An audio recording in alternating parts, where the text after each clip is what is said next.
It was the first time that I ever went to an art gallery. It started with a school trip. I never went on trips. It was the money, yes, but also, since Mum died, Dad had held me close. Too close, with any number of excuses. The teachers had done their best, but he wore them down and they stopped trying. I didn't blame them. He was hardcore. And then there was a day when he wasn't there. Friday he went out with his mates on the lash. Saturday he rang a neighbour to tell me he wouldn't be back till Sunday. And she saw it in my eyes. "Don't tell me what you need to do," she said. "Just give me the kid and go, quick." I didn't think twice. I just wanted to do what my mates had done. Just once, just that once. Then the bus ride into town on a grey day. Finding the courage to ask for directions. Breath making my ribs jump as I went in. Was I even allowed in this place? Weren't my shoes too cheap? Wasn't my hair too unwashed? My mind too shallow?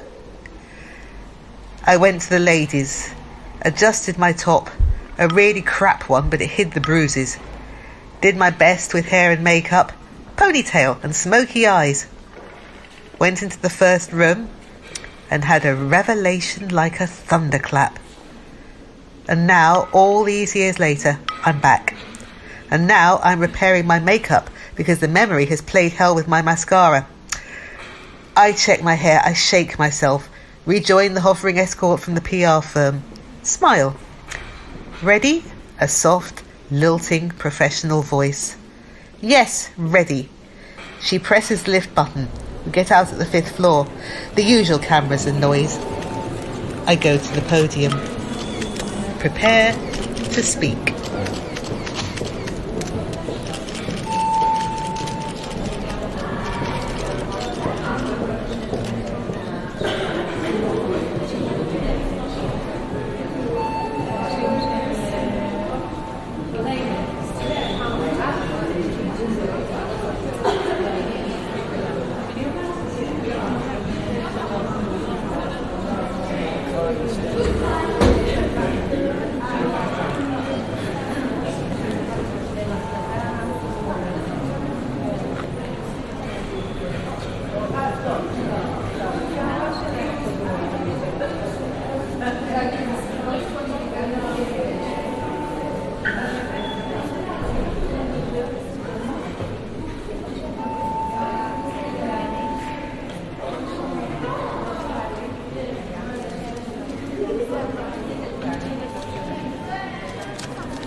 Magpie girl.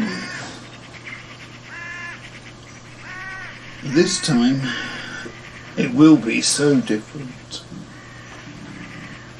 There will be no curling under and refusing to eat. No inevitable conclusion. And no need for the guilt. After rescuing from the wild one of the young bundles of life, gathering somewhere near their nests. What is it about them that just refuses to live? However much care she gives them. Her dad always says something about sheep doing the same thing, making up their minds to die. She's tried partridges, blackbirds, you name it, always with the same result. The stiff, cold copy of a bird she had to bury in the garden in so little dirt. All apart from one injured starling. That one did survive. Even coming back to her finger for weeks afterwards. Its body and wings dazzling like winter stars. If the starling could do it, maybe the magpie can as well.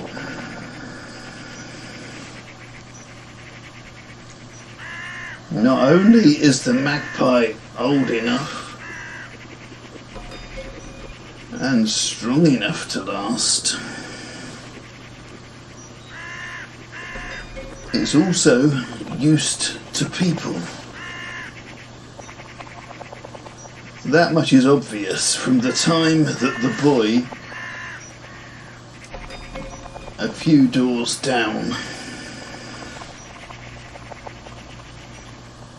has spent training the bird. First of all, to come into his garden, then come inside his house, and at last to take food from his hands. The little girl waits. There will be a day when the magpie sits on her garden fence again, before returning to the house a few doors down. It has happened at least twice after all, and without anything to tempt the bird there. How much easier would it be if she places bread and milk in the garden, goes back indoors until she has to go to school. Nothing for the first days, the first week. But she replaces the milk and bread each morning and watches as long as she can. Then summer, the holidays, and all that beautiful stretched time. Not just bread and milk, but scraps of meat now too. Just like it's in her father's bookcase. A magpie is a crow, a colourful one. And she always sees crows around any animals killed on the roads.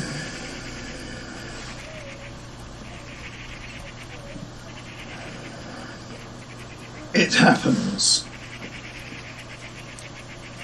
A dull morning spits the magpie onto the fence.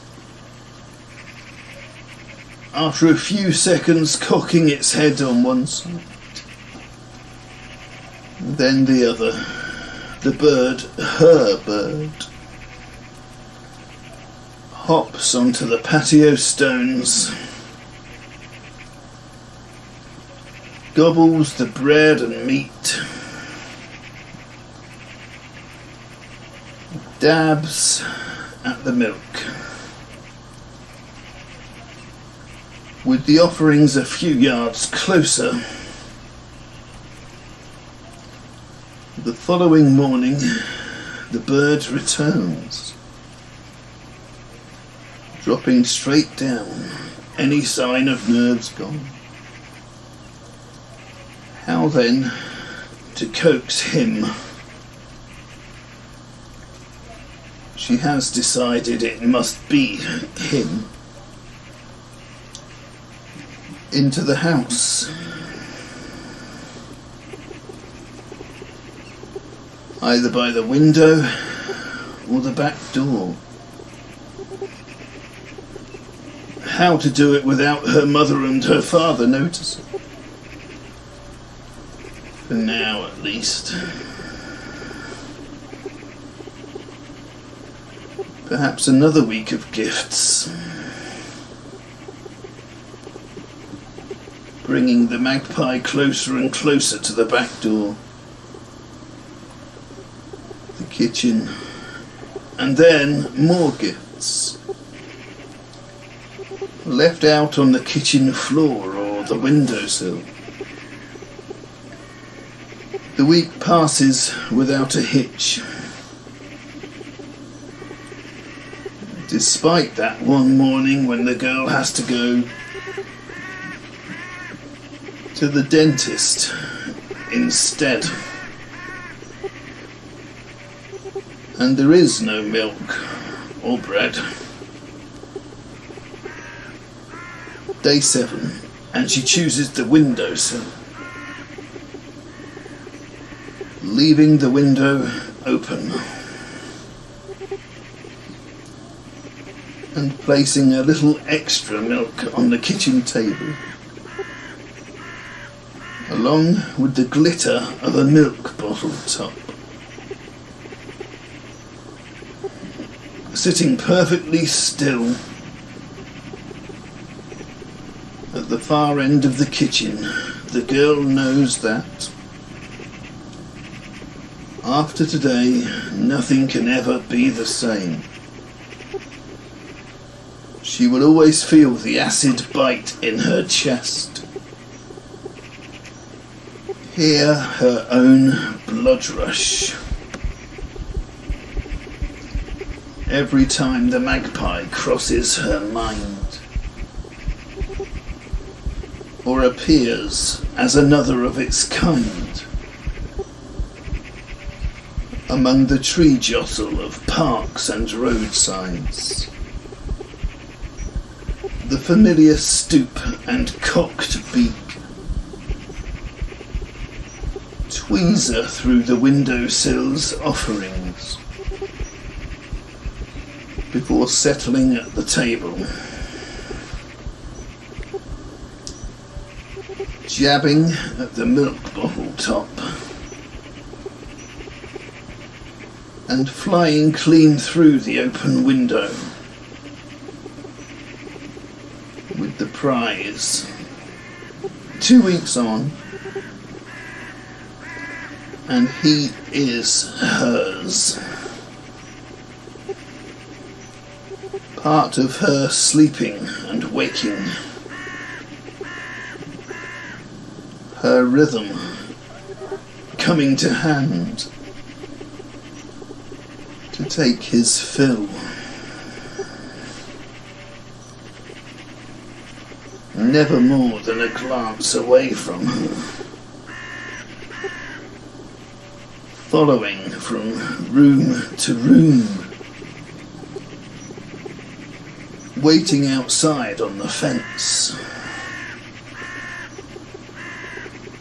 For the window to open. This despite her mother's initial horror at the thought. And her father's reminder that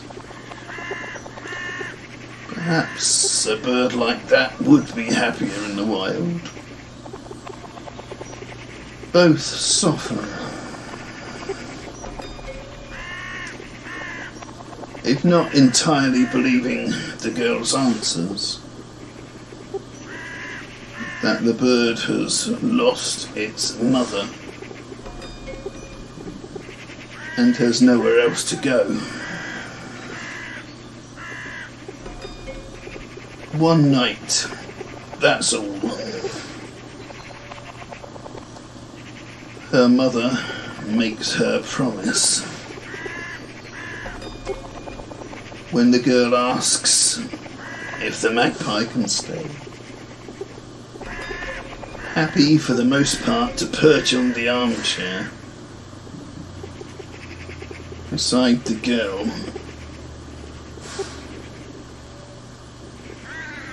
but taking the odd scuttled flight around the room. The bird watches, chooses its moment, launches itself towards the girl's mother, or more accurately, the girl's mother's head. Shrieking, arms flapping, the girl's mother tries to scare it off. The girl's earthy chuckle can no more help itself than clouds or sunlight can help being what they are. It thinks your hair is a nest. The girl manages to tell her mother. Between giggles, it wants to be your friend. I don't care. Get it off me. Get it out.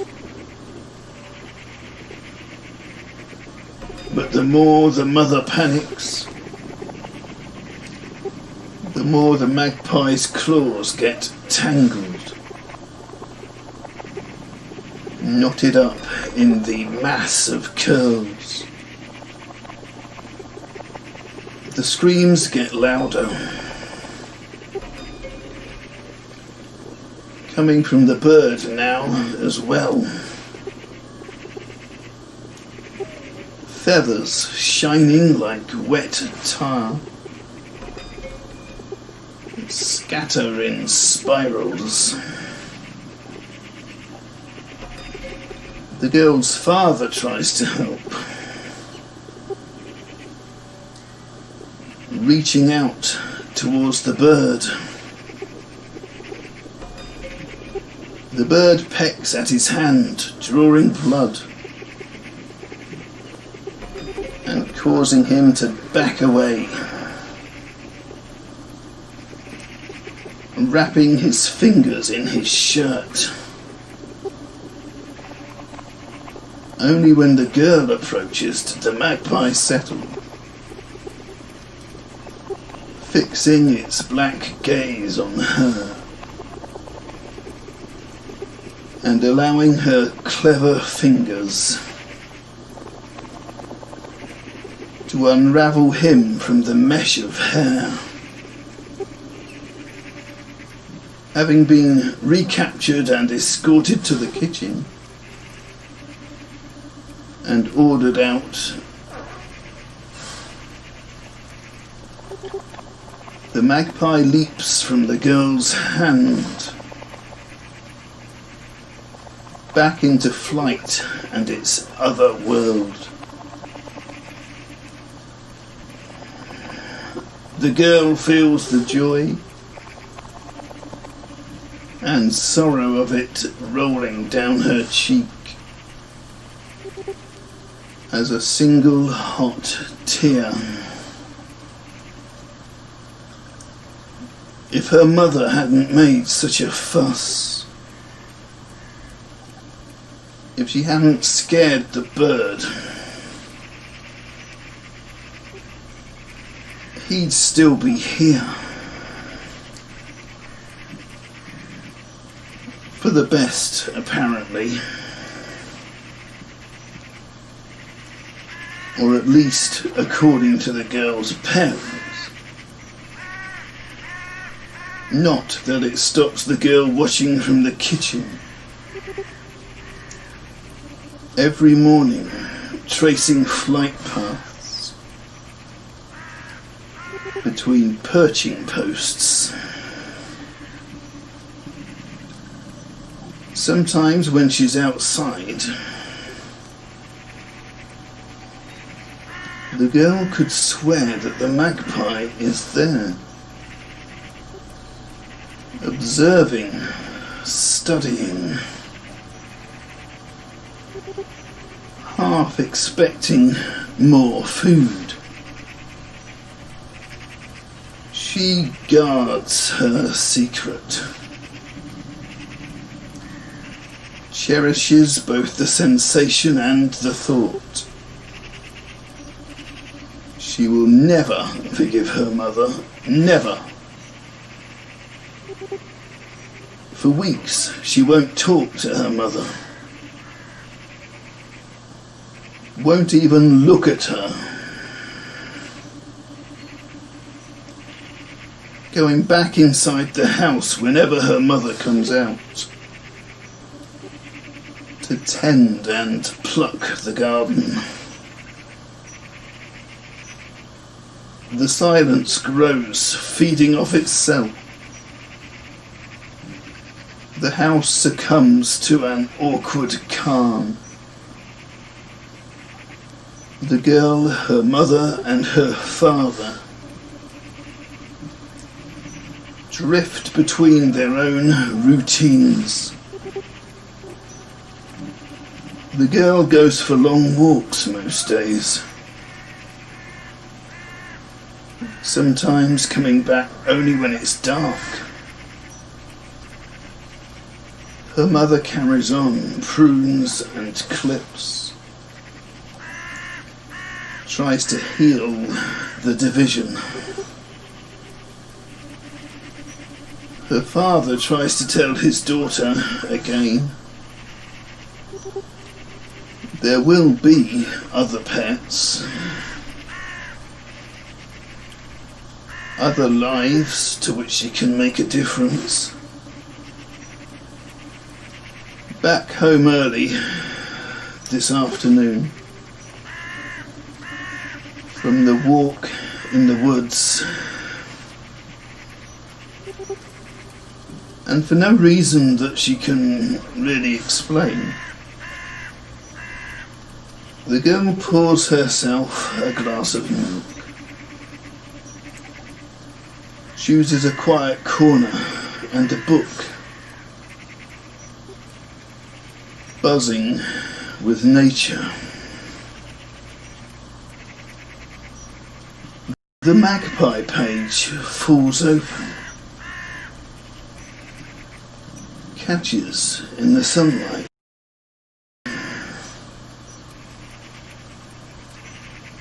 This time, when they reach her, the screams are different.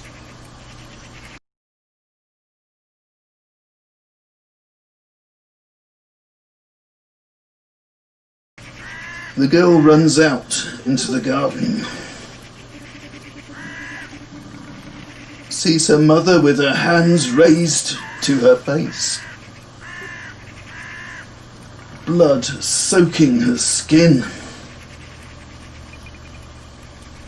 The magpie rests on its favourite fence post,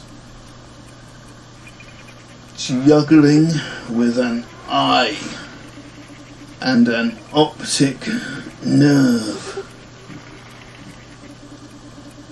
Swallows the parcel whole.